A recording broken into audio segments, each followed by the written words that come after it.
Bruce, the stage is yours. Thank you for being here.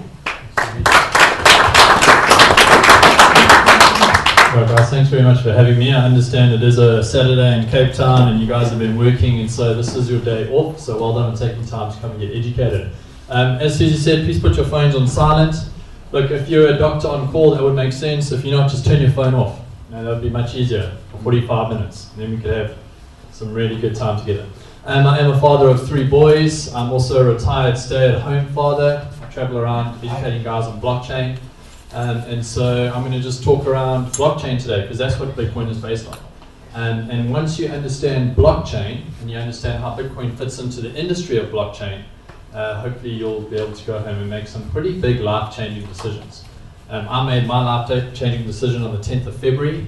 It's been 7 months, and I'm a retired father of 3, with a wife who works a 3-hour workday with autistic kids. So it's possible for anyone. There's nothing exceptional about me, that's for certain. Started 3 degrees, finished none. So I'm sure there's a lot smarter people out there. So what we're going to do is we're going to listen to a mashup video that you've already seen if you arrived a bit earlier. But I want you to listen to the likes of Gates and Branson. A lot of guys are going, you know, how do we know this Bitcoin thing is going to last, or blockchain? Well, really smart guys have done their research. I want you to listen to what economists are saying. Their job is to measure something, measure its growth, measure its market cap. They're going to talk about where they think the prices are going based on measurements, guys. This isn't guesswork, okay? Based on measurement. I want you to listen to the question that Steve Forbes asked Brian Singer. It's just a little section in this where Steve Forbes asked the guy, Brian Singer, a question on blockchain. And then we're going to unpack his answer for the next 3 or 4 minutes after that. So have a look at this mashup video, and then I'll chat to you guys. But Bitcoin and things like it is the equivalent of the red pill, okay?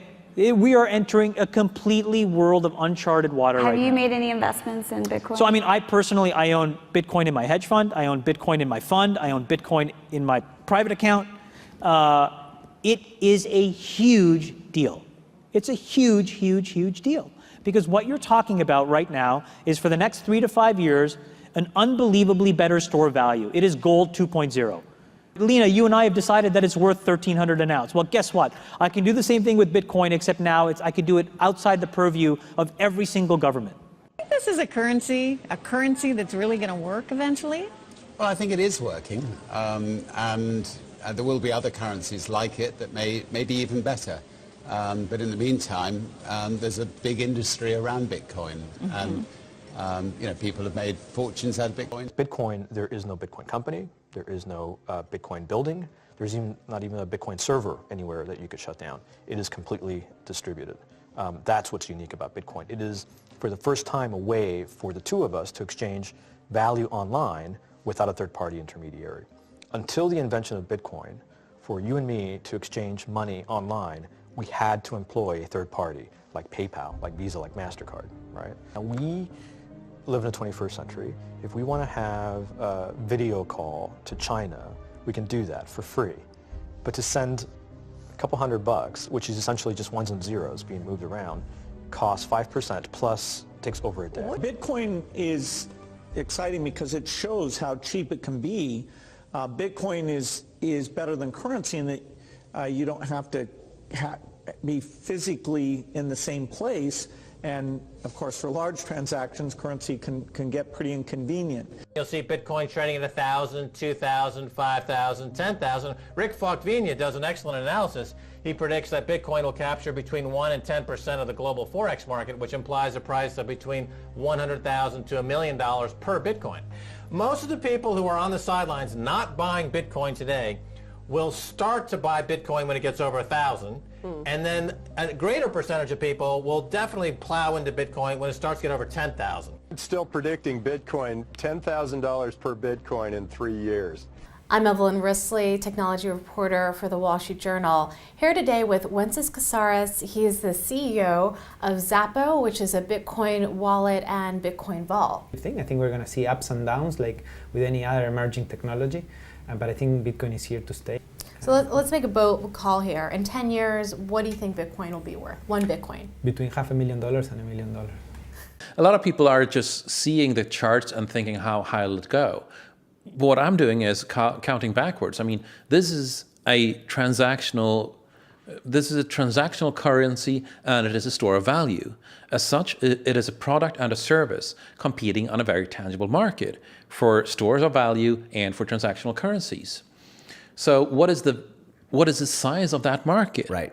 And this is important. And how big a market share can Bitcoin realistically take within a foreseeable time frame? Right. When you ask that question, then you come up with a market cap of Bitcoin total, and then you divide that by the number of Bitcoin in circulation by your estimated time, and seeing how Chinese are buying Bitcoin like crazy, I actually had to adjust this number upwards, but then you come up with a number of about $2 to $5 million per Bitcoin. Is Bitcoin the currency of the future, or is it the payment system they're developing? Bingo! It's the payment system. It's the blockchain encryption, and they're interesting things. I think Bitcoin, or the really blockchain encryption that's behind it, has a greater ability to bring more of the world's population out of poverty than anything we've seen. If you're new to Bitcoin, take your time to go out there and Google it and learn about it. It truly is one of the most important inventions in the history of humankind, and certainly the most important invention since the internet.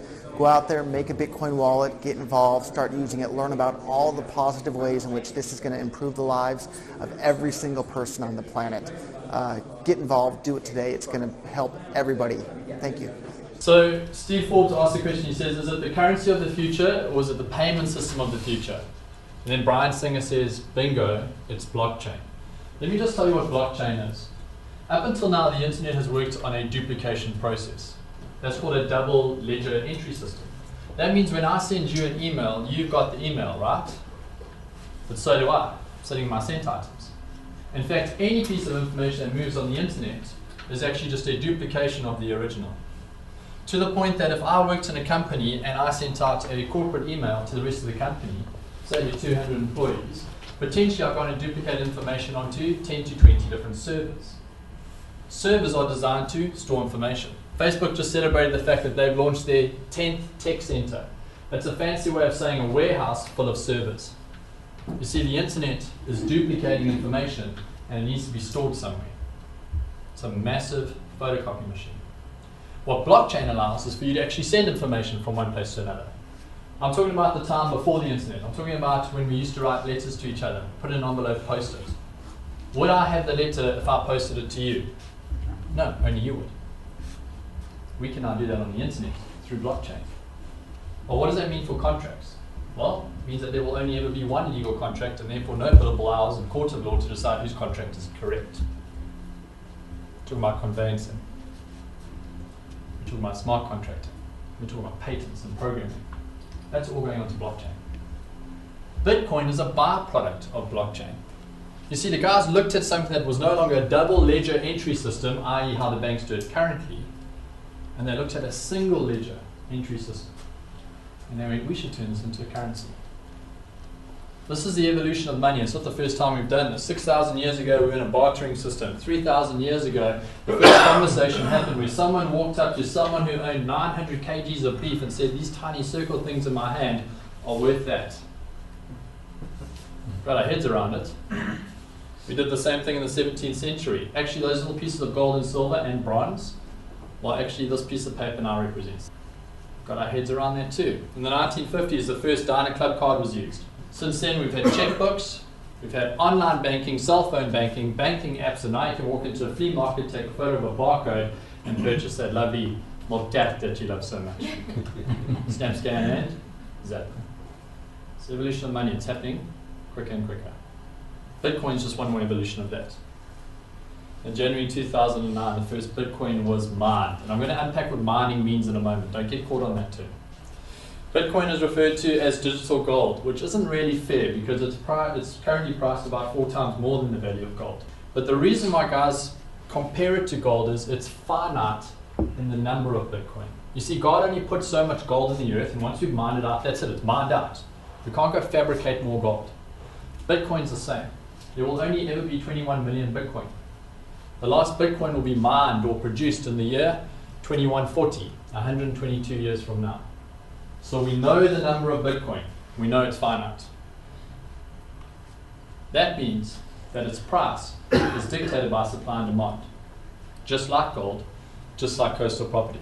I'm from Belito, and 15 years ago, if you owned land in Belito, you owned land in a sleepy tourist destination and a farming community.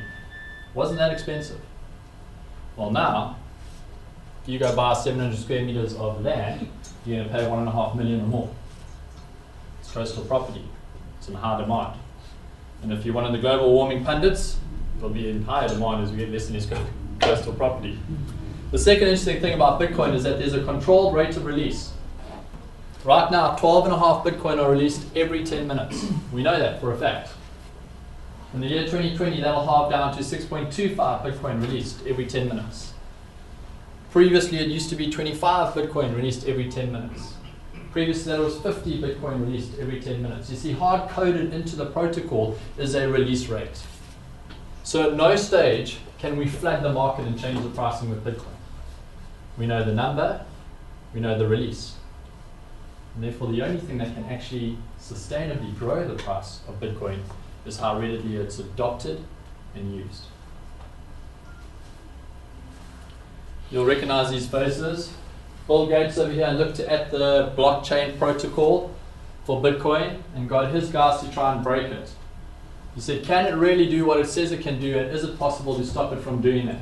And they couldn't change the protocol. They couldn't break it. So Gates, along with Roger Ver, the youngster at the end of that video, and with Branson, became the first angel investors into commercializing Bitcoin into a currency. That means they help get exchanges set up. They help get wallet facilities and cold vault facilities. They help the education process globally talking about Bitcoin. And so as more and more people got educated and started adopting it, the price rose. Because more people started using it. Supply and demand. I'm quite passionate about Bitcoin and blockchain. So what I want to show you is a short clip from Carte Blanche. Their job is not to be that passionate, by the way. Their job is to be objective and investigative. Let's have a listen to some objective, investigative people talk about Bitcoin. This is an article from last year, April. It's called Bitcoin. For some, it's a new age payment system. For others, the virtual currency is totally confusing. Claire finds out more about Bitcoin and whether it's going to make more strides into our financial affairs.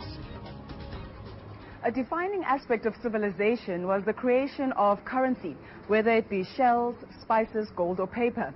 Money is such an integral part of society, yet its true nature remains a mystery. As the rand continues its slow path of recovery, more people are transacting in a commodity of the future, Bitcoin. Locally, Bitcoin can be bought for money through exchanges, as it's treated as a commodity rather than a straightforward currency. With nothing to hold in your hand, Bitcoin's value might seem indecipherable, and as a newer concept, it does tend to fluctuate. And on November 1st, 2015, a single Bitcoin was worth $325, and as of April, the value topped $450. Currently, there are over 100,000 merchants worldwide that accept Bitcoin, everything from groceries to airtime and beyond. Whether you understand it or not, the face of money has forever been changed. Could this be a case of adapt or die? I think just take note of the growing momentum behind it, and it might be good for everybody to just have a little bit of Bitcoin to say, okay, I'm a part of this. So last year, April, $450. Today it's trading at, who can tell me? 3,700. When someone looking on their watch, like I'll tell you exactly what time it's trading at right now. $3,704 and 10 cents. $3,704 and 10 Satoshi. It's gone up $4. Yeah. That's pretty aggressive linear growth.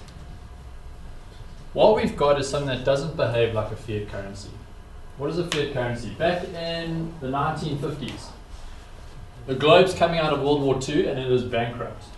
So America decided to, instead of basing their economy or their currency on gold, they lifted off of gold and based it on future profit and projections.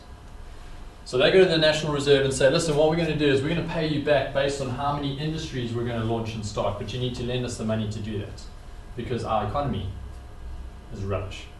Essentially, that's what happened. So the guys lent them money, boom, massive growth in the economy. Every other country looked at that and went, well, that's the only way to get out of this.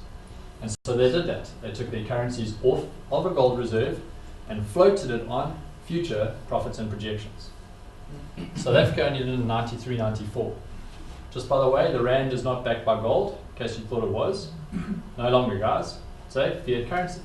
The problem with the fiat currency is that the moment you borrow against future profits, in order for you to pay it back, someone has to print more money into the system, which means it devalues any of the money that's currently in the system. That's called inflation. It's only a 70-year-old problem. Previous to that, we didn't have fiat currencies. We had commodity-based currencies. Bitcoin behaves like a commodity-based currency because it is finite in value, which means the price is driven by supply and demand, which means each year it grows in value. It's immune to inflation. Nicholas Carey, the CEO of blockchain.info. If you're doing your due diligence, please go onto this website, blockchain.info. You've got notepads, so write that down. Blockchain.info measures market cap, it measures the amount of transactions in a day, it measures the price of Bitcoin. You can basically do a whole lot of research on that website. But the CEO of that website says we're only now entering the investment phase where capitalists are starting to invest in it. We know that because Goldman Sachs in April brought it on as part of the investment portfolio. The New York Stock Exchange has now had an indice launched onto the stock exchange as of May this year. JP Morgan, whose CEO stood up and said it's a load of rubbish and if I catch any of my employees investing in it, I'll fire them, had the largest taking of Bitcoin 2 days later at the lowest price we've seen in Bitcoin in the last 3 months. And the pundits will say, well, JP Morgan had nothing to do with that, it was whoever the investor is. Yeah, maybe. You see, up until now, all the infrastructure has been put in place to make Bitcoin worthy of an investment. And the investors are now looking at it. It's a very unique time in history. Who remembers a time before cell phones? We call it BC. Who was around BC? Okay. Dude with the cap on's like, what did you guys do before cell phones? I grew up in Swaziland. We were 5 years behind. But essentially this is what happened. Rich madmen owned cell phones. Guys who are willing to get brain cancer, because that's what we were told. Hey, don't get a cell phone, you'll get brain cancer. And honestly, who's going to adopt cell phones? We've all got landlines. We don't need cell phones. Who owns a cell phone? Just a quick show of hands. Okay, that's the basic product adoption curve. Who doesn't own a cell phone? Guys, that's a basic product adoption curve. If you ever study economics, you get used to this. When something new comes onto the market, terror from the majority, and only the innovators and tech enthusiasts think it's a good thing. Guess where we are in the lifespan of Bitcoin? Where would you rather be? At the beginning of the trend, middle of the trend, or at the end of the trend? Are we still there though? We are still there. At less than 0.1% of the population having adopted it. Okay. What do you think? Alright. Basic maths. Okay. Bitcoin's owned by no government. So I did a presentation. I fly to Zimbabwe every 2 months. I've got a big team of people up there who are very interested in this. Makes sense that Zimbabwe would be interested in this. Okay. Had a guy in Zimbabwe stand up and says, yes, but I've got a problem with the fact that no government regulates it. Really? How well did your government regulate your currency? You see, Zimbabwe was the case study for how quickly you can melt an economy up until recently. Venezuela beat them, by the way. Zimbabwe took just under 3 years to melt down the economy. Venezuela did it in under 19 months. It's owned by no bank or corporation. That's a $100 million Zim note. Just to make... Why do you even have this stuff? It's a good example. It's going to be worth something one day. Guys, it's owned by no single corporation or bank. So back in 93, 94, we started supporting my grandparents. They were young at the time, they were in their 50s, because a bank called Perm, which had a little orange little triangle that went in itself, had been cooking the books. Who's heard of AfriBank? Recent example. Who's heard of KPMG? You see, when something can be driven by the decision of few, you just need that few to make a bad decision. And it costs people. We're not owned by a government or corporation. It's 100% decentralized.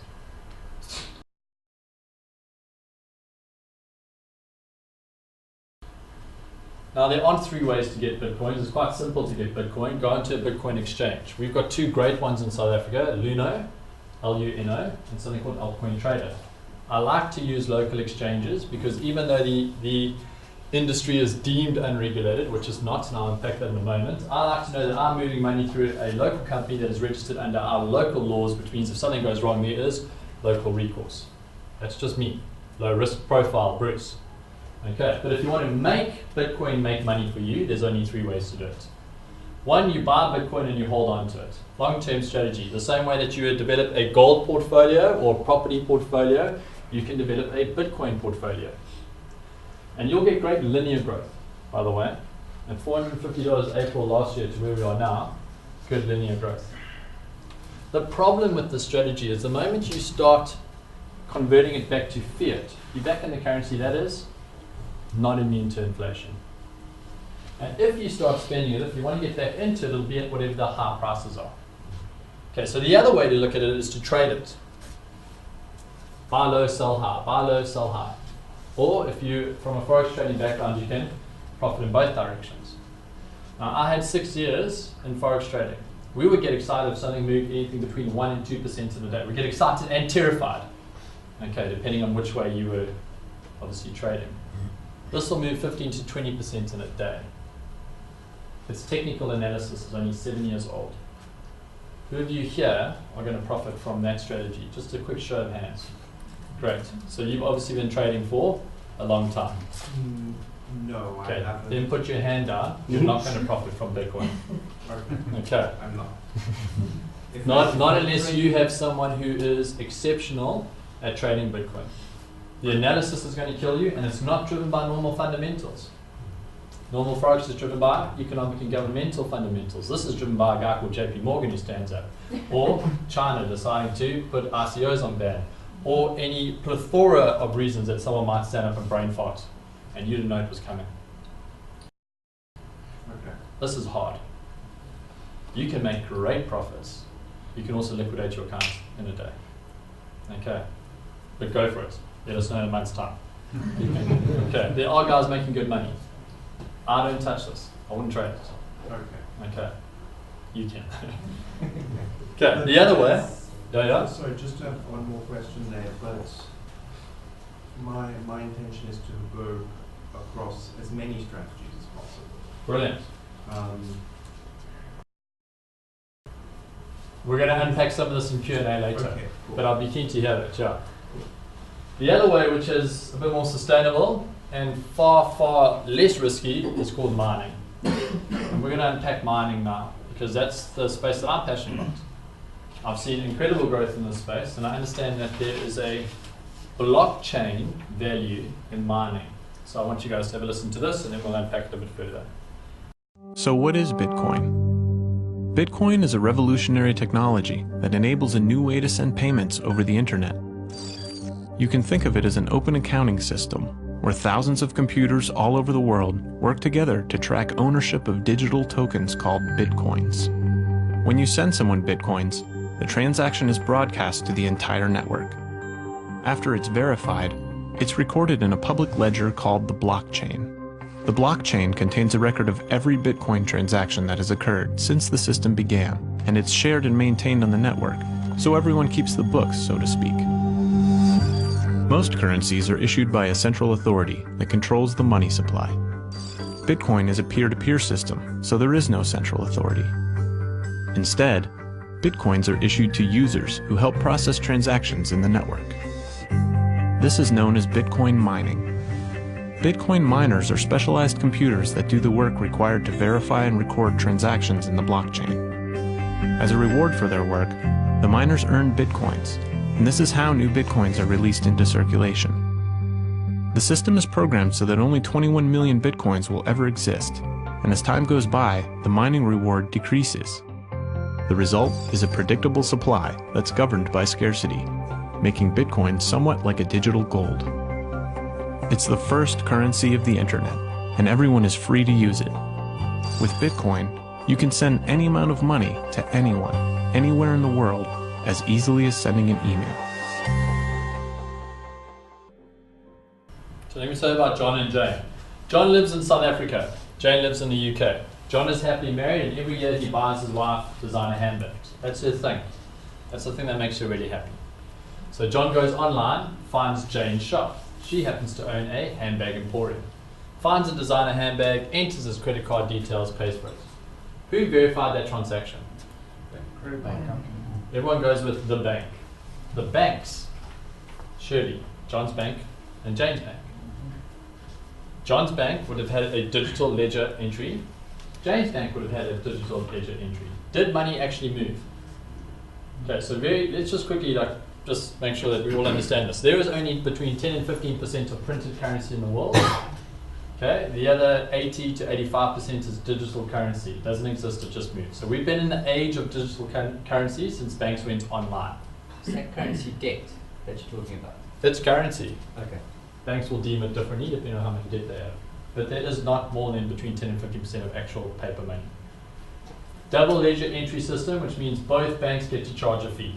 Slightly different story. Jane accepts Bitcoin. John has Bitcoin. John finds a handbag, takes a little photo using his phone, and immediately sends Bitcoin to Jane. It takes anything between 15 seconds and 15 minutes for that transaction to be verified. Who verified that transaction? Blockchain. Miners. According to that video, miners who verify any movement on the blockchain, because blockchain is just a fancy way of saying a ledger. We as miners who own computers, we receive fees for any movement that happens or any transaction that happens globally. There are only 28 commercial mining pools or mining companies in the world. That means these are the only 28 who are doing this effectively. Who do you think is doing it the most effectively? This side of the pie or this side of the pie? And you're all going to say this side because I don't really give you options there. The biggest part of the pie or the teeny tiny little slivers of the pie? The biggest, of course. The more computing power you have, the more chance you're going to verify more transactions, the more fees you're going to receive. Are we on that part? We are on that part. These guys have the largest slices currently.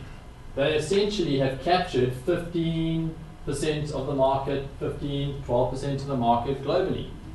Which means they are verifying between 15, 12% of all global transactions in 10-minute windows. How many transactions in a 10-minute window? Well, more than PayPal. Guys are going, how much have they captured? More than PayPal, the largest online payment system. Does Bitcoin work? Yes, better than PayPal. Okay, we're no longer wondering if Bitcoin's going to work. It is working. Okay, where does our company sit? Well, we actually sit inside two of these pieces of the pie. We sit inside something called Slushpool, and we sit inside something called Bitcoin.com. This is an old screenshot. You can find this same information on info.blockchain, the website I told you about earlier. Okay. What has our company done? Our company is called Galaxy Mine. And all we've done is we partnered with the largest mining operation in North America. These guys have been mining since 2011. Our company has been mining since 2015. In other words, we went to the experts and said, here's all the equipment, help us make money from it. Sounds a little bit like you owning a taxi and going to Uber and saying, got this great equipment, help me monetize it. Same model. Uber doesn't own a taxi. Our company, Galaxy Mine, that's the product. Okay, it actually falls under the screen's cutting it off. That says Lifestyle Galaxy. Write down their name, Lifestyle Galaxy. When you go do your due diligence on our company, you're going to hit one of 6 blogs, or all 6 if you're having a very lucky day. And all 6 of those blogs are going to say something similar. Company is a Ponzi, a pyramid, a scam, and hundreds, if not thousands of people have lost their money. That's what you're going to read. What you won't find beyond those 6 articles are any articles written by the hundreds or thousands of people who've lost their money. I know. I hit those articles when I did my due diligence, which led me to believe only one of 2 things. Either Lifestyle Galaxy has murdered everyone, or they don't exist. At the bottom of those articles, you will find something to the tune of click on here if you want to make real money. Well done, you just hit something called a Google ad. That's not a due diligence. It's a marketing scheme. Now, if you want to do your due diligence on Lifestyle Galaxy, you need to go and research Galaxy Mine and Bitcoin.com. Because Bitcoin.com released a statement talking about how Roger Ver's mining operation had partnered with Galaxy Mine. Who's Roger Ver? Well, Roger Ver is to Bitcoin what Gates is to computers. Which means Roger Ver's done his due diligence, and apparently we do exist. So, get your information from the right places, please. I don't want anyone phoning me and going, oh, I just read this article. Yes, you did. Yes, that does exist. Yes, 5 out of the 6 people are currently being sued for defamation of character. No, we have no jurisdiction in Hong Kong, so we can't get that guy. Who is our company? David Martin started the company. David Martin is definitely on some sort of spectrum when it comes to personality, because he's a genius, but he's definitely not a people person. David Martin started a company called Smart Media Technologies. No, guys, this looks a genius. Did you know he's not a people person? Based in Vegas, he started a company called Smart Media Technologies, and his first product that he launched was something called Yobson. It was a social media platform back in 2008 and 2009. Which social media platform was shooting the lights out back in 2008 and 2009? Who knows? Facebook. Who do you think won that race? Facebook, because none of you are using Yobson. Okay, no problem. Transitioned the company into online gaming. $54 billion industry. Company got rebranded and was called SkillDragon. SkillDragon then started mining in March last year, and the mine was called Dragon Mine. The problem with that name, I'm a pastor by the way, the problem with that name is Christians hate dragons. Okay. The other problem is that it was deemed that with the name Dragon, we were possibly Chinese based. The company had to go through another major overhaul of its identity, which is why we're in our Lifestyle Galaxy, and when we talk about our mining product, because we have more than one, we talk about Galaxy Mine. Ken Bruff, ex-CEO of Tony Robbins, ex-vice president, sorry, of the Tony Robbins organization, also took 2 companies to the Fortune 500. When you've got a genius developing product, you definitely need someone who can do something with that product. It's Ken Bruff. Our CFO is a guy called Randy Prince. Sharp guys. They are older, which means they are risk averse. That's a good thing. You want someone who is risk averse because they're going to put in a sustainable growth plan. And I'm going to unpack what that plan is in a moment. Some facts about our company. Founded in 2008 by David Martin. Debt free. It's got a better credit rating than the South African Reserve Bank. It means it can borrow up to 3 times its value. That's a big deal. We also have the only mining platform in the world that allows you to mine both Bitcoin and altcoins, alternate cryptocurrencies. That means if you decide to go and mine with Lifestyle Galaxy, you can develop a diversified portfolio on day one. Here's why you want to do that. Cryptocurrencies have been around for the last 2 to 3 years. They took the blockchain and started developing it for what its original use was, which was moving information on the internet. Cryptocurrencies are not trying to compete with Bitcoin, by the way. Bitcoin has a 7-year head start at commercializing itself as a global currency. Cryptocurrencies are trying to move information from one place to another, whether it is patents, programs, or contracts. In other words, they are trying to take their slice of the internet. Which one do you think is going to be a larger market? Bitcoin as a currency, or all information on the internet? I even did this, to help. I did that, and then I did that with my hands. Internet, guys. You see, our company is not in this for the gold rush. We're not trying to mine as much Bitcoin as possible and then sit on it. Our company has identified that we potentially have the opportunity to become custodians of the internet. Did you know that Google did not have a product before the dot-com burst? They're only one of 4 companies, by the way, that survived the dot-com burst. They didn't have a product yet. They've been buying servers. Because in order for the internet to exist, you needed to have servers. I'm going to talk about what we've been doing, because it should excite you. Every year, our company allows us to go and visit the mining facility. You won't be able to do it with another mining company. Closest you'd come is a live webcam of a whole lot of machines in a warehouse. So there are a group of South Africans, Zimbabweans. We're in 34 countries, by the way. That means those governments have done a due diligence on us and they think we're real too. Okay? So we're taking teams of people there in November to go and visit the mining facility. Why? Transparency and integrity. This is last year November's visit. A whole lot of South Africans going wild in the mines.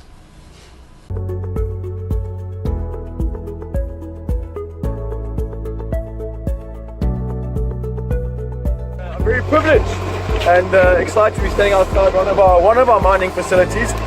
So this is one of our facilities. What I want to say to everyone, everything that you see inside here now, everything, and this is just one of our facilities, everything inside here belongs to Galaxy Mine, previously known as Dragon Mine. Okay, and it's been a huge privilege for us to be here, freezing cold.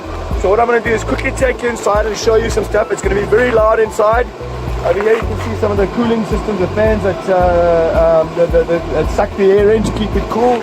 I'm going to take you inside, and I'm not going to say much because it's very loud inside, guys. But just know that this is very real. Now let's go and show you the real. Come.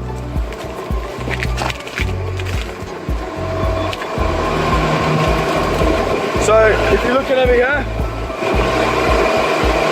these are all the GPUs that are mining our altcoins. And as Tony said, at the top here, those are the ant miners, which is mining your Bitcoin. Tony, let me just say, your Bitcoin, your alt currencies. And when you understand how powerful this is, you'll understand that each one of these belongs to someone in our community. Each one of these belongs to someone in our Galaxy mining community. That is incredibly powerful. But I'm just going to show you a couple of $1 million worth of mining equipment. There are literally thousands here. Hey Tony? Thousands of racks. Thousands of racks, guys. I mean thousands of equipment and racks and racks and racks. Look at all this. There are ant miners up there again. So it's very loud inside here, and I don't want to make this video too long, but just know, this is yours. This is yours. And we're just getting started. So when anyone ever says to you, is it real? Guys, look.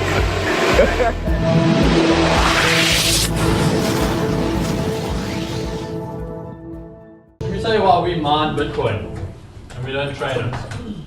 Because if you've been watching the price of Bitcoin, you'll agree that it's fairly volatile. It actually does this. These are peaks and these are troughs.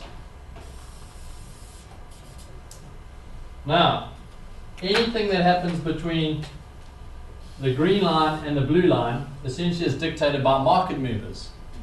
Those are guys who can increase or decrease the price of Bitcoin based on hype. It's the same thing that we do with gold, silver, dollar, pound. Someone stands up, makes an announcement in order to change the value of something, sentiment, and then you can buy or sell based on that sentiment.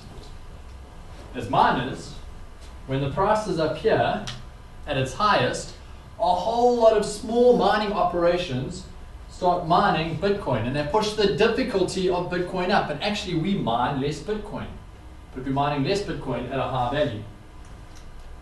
Then what happens is someone manages to drop the price, and all those small operators have to turn their machines off because it's not profitable to mine Bitcoin anymore. So the difficulty plummets, and so we continue to mine it more easily but at a lower value. We win either way. Traders, on the other hand, have to get it right. So how do you get involved in Bitcoin? Well, in our company, what we do is we pay a once-off fee up front. I want you to think Uber again. Uber owns no taxis. And so when you arrive at Uber's office with your little Yaris or Etios or whatever you've decided to buy, it has to be economical, guys. Don't arrive with a Range Rover. Okay, lower profits. You arrive with your Etios, you pay a registration fee because you're about to plug into their infrastructure in order to monetize your Etios. And every month they're going to take a tiny slice off the top because they're a business. Well, it's the same with us. When you arrive at Galaxy Mine, you pay a registration fee to use the infrastructure. $150 will go to whoever helped you get plugged in. Referral based, just like with Uber. If you refer and send your code to someone who doesn't have Uber, guess what? You get a kickback. Referral-based company. 450 of those dollars go into infrastructure. How do you become the fastest growing mining community, which is what we are, without infrastructure to go into? We never outgrow our warehouses because we're building ahead of filling them. That's what the 450 goes into. That's called crowdfunding, by the way. More than 60% of startup businesses today no longer go through traditional channels. They go through crowdfunding. If you're not sure what that is, Google it. There's a whole lot of platforms that you can actually launch your business with. Crowdfunding. You don't own any equipment yet, though. You haven't arrived with your Yaris. You've just plugged to use the infrastructure. You can then choose how much mining equipment you want. I know the writing's small, but you can buy $500 worth of equipment all the way across to $10,000 worth of equipment. We measure the equipment in the processing power. Okay, so you're either buying 3,000 spades or you're buying 71,930 spades. The more spades you have, the more likely you're going to hit gold. That's as simple as it is. It's just basic maths. Guys say to me, oh, I wish you could see the name. Guys say to me, you know, if you really believe in this, would you get your family involved? Yes, well, we've got a retirement fund being built over here for my parents. I'm going to show you in a moment. And my cousin in Zim, this is his dashboard, by the way. This is 2 months old. His dashboard at the time, his mining dashboard, had been mining Bitcoin for 3 months. He had bought $500 worth of mining capacity, so 3,000 gigahash, okay, another 130, company gave him a bonus. So he started with 3,130 spades, and those spades were going to mine Bitcoin. They were going to verify Bitcoin transactions on the Bitcoin blockchain, and he was going to receive fees for it. In 3 months, he mined 0.1 Bitcoin and 0.0000111 Bitcoin. Okay, so he had a strategy where he mined some and put it back into his mining capacity, and he mined some and put it into his wallet. He grew his mining capacity. He took that Bitcoin, we call it repurchase because he used it to repurchase more equipment, and he repurchased 1,403 spades. That's about half of what he started with. Do you agree that that's a 50% growth on mining capacity? So that's what he did in 3 months. We can put a dollar value to it. All we do is we take the Bitcoin, we put it against the price at that time. Again, it was 2 months ago, just before it spiked again. And he had essentially mined out about $191 worth of Bitcoin.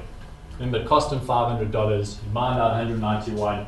So what is that? I don't know, like almost 40%. If you're trying to play the dollar value, it's about a 40% growth. Okay. Let me show you my parents' retirement strategy. So my parents were told you need to retire on 7 million rand. By the way, that figure's been changed 3 times in the last sort of 15 years. Their latest report by their financial advisor was, really sorry, we need to actually increase the number of monthly repayments you're doing 4 times because we need to try and increase your portfolio larger than 7 million. They've got to aim at something like 30 million to retire on. Okay, I don't know what your guys telling you, but we need a lot of money. Inflation, unfortunately, is killing us. Okay, so what we did instead is we took $500 and we put it into our multi-mining dashboard. They're not mining Bitcoin, they're mining the other cryptocurrencies. In fact, specifically, they were mining Expanse at the time of this screenshot. This screenshot is 2 weeks old. Their mine started mining on the 10th of July, so it was 2 months old at the time we took this photo. Okay. They also paid $500. They mined out $270 worth of Expanse and put it into more mega hash. It's a different processor, so processors at a different speed. It's not an S9 Antminer. Okay, this is a GPU because it's doing a different job. It's not mining out Bitcoin, it's actually verifying transactions on a whole lot of different blockchains. So $500, they mined out $270. It's more than 50% in 2 months. 50% growth, guys. Okay, do not think of this as returns. We are not speculators, we are not investors. We manufacture and maintain blockchain. So we talk about profits and growth. Okay. Just a question on the equipment, the hard equipment back. Is that insured? I'm going to answer all the questions at the end, but it's a great question. So save it, because I do want to answer that so everyone can hear that answer. Okay, so what they did is, again, they're on a 100% repurchase strategy, by the way, because what we did is we went, imagine if this thing went up between 5 and 10% a month. We played with the compound calculator, and we worked out that if they compound at a 5 to 10% growth a month, they've got quite a large asset in the next 3 to 5 years. Okay, it's obviously going a bit stronger than that right now, but we don't know if that's sustainable because the cryptocurrency space is becoming more competitive. Okay, which means they've grown their mining capacity from 18 megahash down to 32. They've almost doubled their mining capacity. If you start playing with a compound calculator and you start looking at 5 to 10% a month compounded, you're not going to sleep at night. Okay, so those of you who aren't sleeping, go play at the compound calculator. The rest of you don't play at the compound calculator. You're going to stop sleeping. Okay. Remember, we are not investing, we are manufacturers and maintainers of blockchain, which means we receive fees. So our company, what they do is they mine both Bitcoin. We also mine something called Ethereum, which is the preferred smart contracting blockchain at the moment. It's the one Microsoft is investing into because they are writing their patents and programs onto this blockchain. You might have read an article recently where Pick n Pay ran a retail experiment, essentially, using something called Electrum. And Electrum is a blockchain that is built on Ethereum. Expanse is also built on Ethereum, but it's its own cryptocurrency. We mine that too. We also mine something called Zcash. And we have a couple other cryptocurrencies coming onto our dashboard. We only look at cryptocurrencies that have proof of work, not proof of concept. There are over 1,100 cryptocurrencies all saying, this is what we're going to do. But until they do it, don't mine it. That's called speculation. We don't know which of the 1,100 or 10,000, whatever the final number is going to be, we don't know which of those cryptocurrencies are going to be around in the next 5 years. Because there is a bubble burst coming in cryptocurrencies. Not in Bitcoin, behaves differently. But you cannot have over 1,000 cryptocurrencies all competing for the internet and all of them going to win. Just hasn't happened. We haven't seen it in the aircraft industry. We didn't see it in the motor vehicle industry. We didn't see it in the .com industry. We're not going to see it here. They can't all win. So I don't own cryptocurrencies because that would make me a speculator. I own equipment that allows blockchain to exist, which allows cryptocurrencies to exist. I underpin the technology. The guy who was making wheels for cars did not feel 300 companies closed down over 5 years in the States because the 3 that were left over he continued making tires for. Google did not feel the .com burst because they own the equipment that allowed the internet to be there, and then they figured out an application for it. That's how we protect ourselves in this industry and yet still generate wealth out of it. So, I spoke about you want to partner with a company who's not in it for the gold rush. You want to partner with a company that has a long-term vision. Custodians of the internet, just park that in the back of your mind for now. So, Lifestyle Galaxy wants to be one of the biggest 3 mining communities on the blockchain by 2020, 2 years, 3 months from now. That's an aggressive goal. We're almost there, by the way, if you go and add up our hash rate across the 2 pools. If we're averaging between 9 and 10% transactions every month, that means we're sitting in amongst the big 5. We've done it in 1 year and 7 months. That's what we managed to do. 1 year and 6 months, right? That's why we're the fastest growing. But here's our strategies. We've got something called the repurchase compounding strategy. That means every one of our miners, a minimum of 35% of whatever you mine daily goes back into buying you more equipment. Your mining capacity is growing. As a mining community, our capacity is growing. That makes sense. There's a lot of us who aren't doing the minimum 35. All my mines are going at 100% at the moment. Why? I want to radically and quickly increase my mining capacity. That's just my strategy. But if you are risk averse, put 35 in, put 65% into a wallet. Guys, this is just a wallet provider. We don't own this company. Okay, and there are plenty to choose from. I like Luno.com, South African based. They're an exchange, but they also have a wallet facility, which means any Bitcoin that I do mine, that I do decide to put into a wallet, I can bring back into rands if I want to spend it. Okay, there are companies out there like Zappo who have partnered with Visa and MasterCard. It is really hard at the moment to get a decent Visa and MasterCard provider in Africa. Okay, and so these guys have currently pulled the plug on releasing cards into Africa until they find a better provider. But go out and do your research. There's some great wallet providers out there. So spending Bitcoin is not difficult. Just turn it back into South African rands, go spend it at the shops.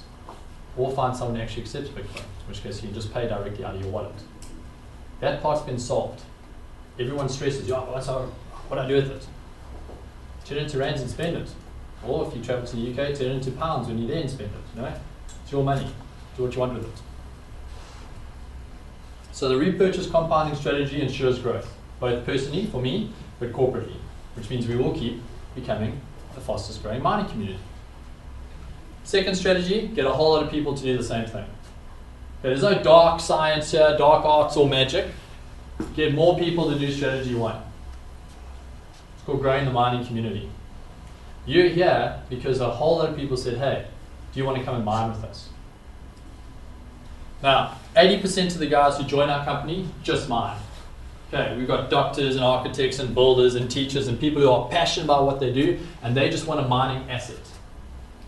20% help grow the mining community, and we earn commissions for doing it. Now, if you just want to mine, switch off for the next 3 minutes. Okay, because this part is not pertinent to you. I want to talk to the 20% who potentially want to earn commissions. We're a referral-based company. Easiest way to say that is we're a network marketing company. How do you win an arms race? You either look for investors with deep pockets, or you get numbers. Which do you think has a larger turnover, Woolworths or Boxer? Boxer. Boxer. Numbers game. Same in this industry. So we are trying to get more and more people to mine so we can increase our mining capacity. And we earn commissions for doing that. We earn a once-off commission of $150, which is paid out of the once-off fee, not out of someone's mining capacity. That means 100% of whatever you mine with belongs to you. Just like when you're with Uber, 100% of that car belongs to you. Same thing here. But then we get a second bonus that is generated out of volume coming through our business. Okay, just like Amazon generates points and gives referral bonuses, volume bonuses, just like clicks, just like F&B and eBucks, just like, choose a company that has a point system. Clicks, same thing here. Okay, so every time someone gets going and starts mining, 450 volume points come into my business. Every time someone's mine generates $2 worth of something or more a day, the company matches the dollar value with points. And every time a strategy 2 person, because we talk about the builders, the guys who refer strategy 2 people, every time they pay their monthly fee of $30, miners don't pay that, by the way, because no one's tracking your commissions. You're not earning any. You're mining. Okay? But the guys who do build, we pay $30 a day so someone can track the growth of our business. A month, sorry, a day. A month. The company matches the $30 with points. When all those points add up to 900, we get a bonus, volume bonus of $50. Okay. And over time, those volume bonuses obviously grow as more and more miners are added to your personal mining community. I have over 400 miners in my mining community since the 10th of February to now, which is why I'm a retired stay-at-home father, and it's why I'm able to fund the growth of my mine so aggressively. Take my commissions and I buy more mining equipment. Here are the facts about our company. We're not just a mining company. Okay? We started in online gaming, we've still got online games. We've got a huge business in Malaysia that focuses on online gaming. We're also trying to develop something called Auction Galaxy, which is going to be like a bid or buy, but where you can spend your cryptocurrencies and your Bitcoin. And then we've got adult learning, and then obviously our mining facility. Second fact, we've got 2 growth strategies that are simple and proven. If we've been mining since March and yet we're already in the top 5, and we're the fastest growing, and Roger Ver, the biggest name in the industry, has come and partnered with us, means we've got proof of work. We compound, and we get more people to compound. Simple maths. Third fact, we diversify. We're not in it for the Bitcoin rush. We understand blockchain. We understand that any application of blockchain is currently called cryptocurrencies. And we're becoming custodians of that. That's called long term. We're going to be around. Who are you looking to partner with? And will they be around in the next 5 years? I think there are 3 choices today. Don't do anything with this. And then in 6 months' time, phone someone and say, Flip, I wish I got in. How do I get started? I started 7 months ago, and I've got a whole lot of people phoning me and going, okay, listen, I've been sitting on my ass. What do I do next? So it takes 6 months to do that. But at some stage, you're going to start developing a portfolio. Buffett himself, who was adamant that Bitcoin is horrible 12 months ago, has now released that you should be developing a portfolio that has between 2 and 10% in cryptocurrencies. He is the godfather of investing. Or buy a contract today. Get going with a mine. Be the 80% who go, I'm going to compound that and develop a retirement or a trust fund or something. Okay, that makes sense. Or be part of the 20% and earn commissions along the way. You have no excuse not to develop a portfolio. Guys, the internet has been here. It is full of information, which means you get to make educated decisions. You have no excuse to miss this. So I really didn't understand Bitcoin mining. When I looked at this, it was through a trading lens, and this looked like a nightmare. I was like, we're going to lose tons of money. And it was off the back of having liquidated a massive Forex account. I broke all the trading rules, and I thought, you know what, if I just get this one trade, which I know is going to do this. So the whole idea was to create a 6 million Rand account, and I'd taken 5 years to develop quite a big portfolio, and I liquidated in 12 minutes. Which means I went home and told my stay-at-home wife, babes, we don't have a retirement plan. You need to get a job and I need to get a job. Now, someone who started 3 degrees and finished none of them is not desirable in the work industry. But once I understood what mining was, once I understood how our company had positioned themselves, this has literally, in the last 7 months, made me a retired stay-at-home dad. My wife works a 3-hour day. There's power in this model.